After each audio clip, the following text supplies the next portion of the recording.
Well, hello there, Internet people. It's Mark from Remarkable speaking. I'm here with Bernie Pawlik, Pawlik Automotive in Vancouver, Vancouver's best auto service experience and 24-time winners, best auto repair in Vancouver as voted by their customers.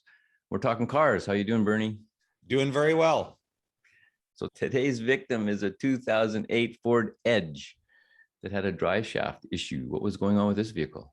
Yes, this vehicle came to our shop. The owner's complaint was there were some vibrations when driving the vehicle.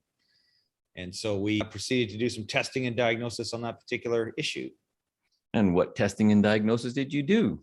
Well, the first step, of course, in this case is to do a road test on the vehicle, feel the client's concern, get a sense of what might be happening. So we did that.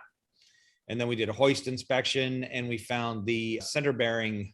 There's two center bearings actually on this drive shaft. One of the center bearings was worn so badly that it was causing the drive shaft to flop around, and that was causing the vibration. So did you just replace the bearing or was there something else involved?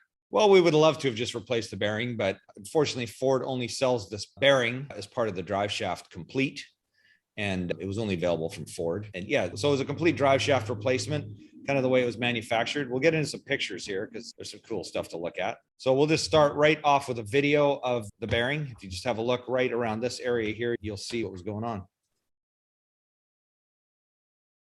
As you can see, that rubber piece is completely broken apart. That's what holds it steady. Just play it one more time, just in case you didn't catch that. It's impossible to miss. So that's basically what we found was worn out. Here's a photograph. You can see from the picture, the arrow kind of points to the broken section on the shaft. So we were not able to replace the whole piece. It comes complete as a unit. And I'm be honest, I'm not sure which of these two bearings, I think it was worn out. Actually, you can see there's two of them. It's pretty complex drive shafts. 3 universal joints plus a flexible CV joint type coupler on one end, 2 center bearings, and of course these shafts here. Now, if you look closely at how it's manufactured, and as a matter of fact, I have another picture. It's a little more of a close-up of this. You can kind of see that this is just put together as one piece, and there's no way you can actually take it apart. Normally in the olden days, there'd be a slip yoke or something that would come apart. You'd be able to take the center bearing off, put a new one in, away you go. Not a huge amount of money.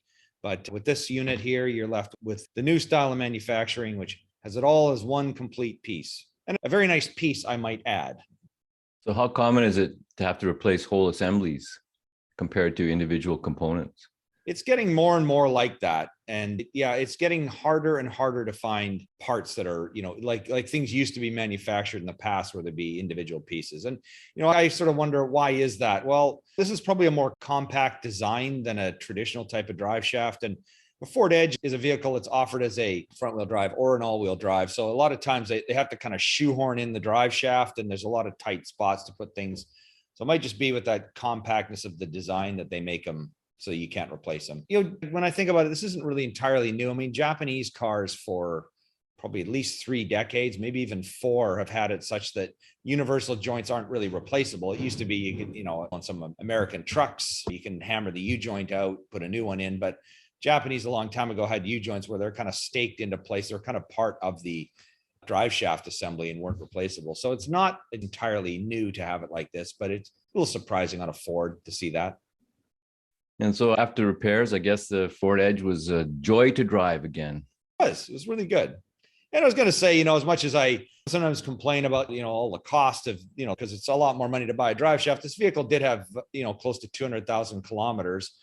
So that's a pretty decent amount of driving and a decent amount of distance. And I guess it's fair at that point that this part would be worn out. Unfortunately, makes for kind of an expensive repair on an older vehicle, but the owner takes pretty good care of this vehicle and it's in good shape. So why not keep going with it? It's cheaper than buying a new one. If you're having any drive shaft issues or you need repairs on your Ford, the guys to see in Vancouver are Pawlik Automotive. You can reach them at their website, pawlikautomotive.com. You can book your appointment right on there. They'll get back to you. They'll find out what's going on. They'll get ready for your appointment. Or you can call them at 604-327-7112. Again, that's in Vancouver, BC, Canada. Check out our YouTube channel, Pawlik Auto Repair, close to 1,000 videos on there, all makes and models and types of repairs. Of course, if you want to read the blog, same thing. They're all there. All the written stuff is there. Enjoy it. Thanks, Bernie. Thanks, Mark. Thanks for watching.